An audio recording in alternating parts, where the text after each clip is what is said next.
So yun po, isa pong mapagpalang araw po sa ating lahat. Bali, andito po tayo sa bayan po ng Calawag, lalawigan po ng Quezon Province. Bali, ito pong nakikita nyo po sa inyong screen ay ito po yung Barangay Road. Nasa kasalukuyan na ginagawa na ho, sisementuhin na ho siya. Bali, ito po ay tabi po ng karsada. Yan ho. Yan po yan mismo. Yan po natatapatan ko po ng camera. Bali, ito po ay may sakop sa karsada na 200 meters or yung frontage niya po sa karsada. 200 meters. Bali po, sa layo po ay hindi ko po mapuntahan. Yung pong nakikita nyo po sa inyong screen, unang poste po na bato. Doon po yung hangganan po nitong property. Yan na. Bali, ito po ay may kabuang sukat na 6 hectare. Yan po, sorry o. Yun o. So, sa ngayon, hindi po natin mapapasok at medyo po ay may kasukalan po siya. Yan o. Bali, dito po sa area na to ay may kuryente na rin naman po. Ayan o. May kuryente na po siya. May ilan din pong mga nakatanim mo dito na mga puno. Yan. Bali, dito lang wala, hanap lang po ako ng area na pwede kong mapakita po sa inyo yung, area, yung lugar po niya. Ayan, nandito po pala ang open area po niya. Ito po ay 100% flat. Ayan. Bali, yan po yung loob niya. May ilan din po nakatanim na buko. Ayon po sa aking kasama ay hindi pa po nila nabibilang yung mga nakatanim na buko din. Ayan o. Ayan po yung tindig po ng lupa nitong property. Kita nyo naman po. Patag na patag po siya. Dito lang nga po sa gawin na to, hindi natin mapasok dahil po ayan na po yung ulan at masukal po siya.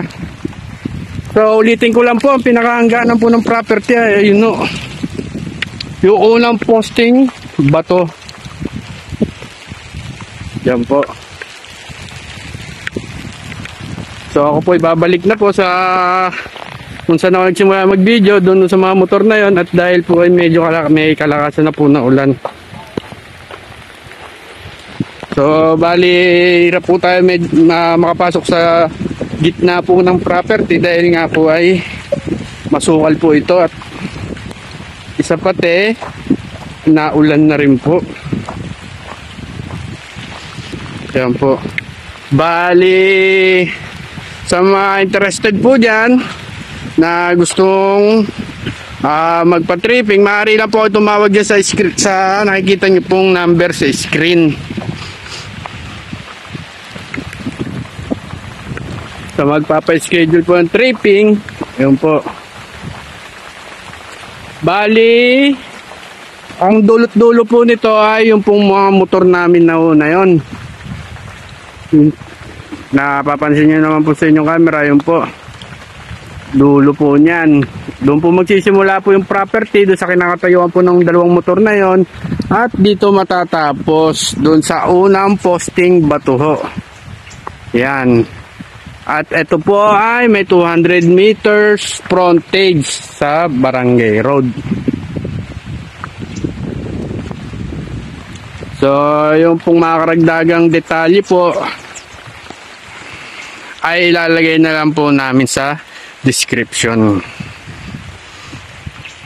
So, bali dito po nagsimula po yung property. Ito po ay hindi po siya right of way. Kumbaga, ito po ay pinagdaanan po nung mga sakyan ng mga farmers po dito. Yan po. So pag kumukuha sila ng produkto po doon, dito po sila dumadaan. Pero ito po ay hindi right of way. Ito lang po ang pinaka-boundary po nung property. Kumbaga yung itong bakas ng mga gulong ay giniliran po yung property. Isang diretso po sila dyan. At ito po yung mga motor po namin. So, yun nga po. At May kalakasan din po yung pag-ulan ho din eh.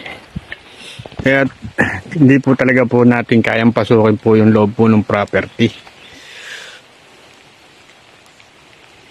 So, bali nakita nyo naman po yung pinaka-status po ng lupa. Kahit yung makarating po nung nito pong property ay kitang-kita nyo naman po ay kapatagan po siya. Ano? Bali, ang kuryente po dito ay one way lang o isa lang po. Pero ito po dadagdagan para po ng Meralco at gagawing 3-way. At pansin nyo naman po ang mga poste po dito ay puro bato.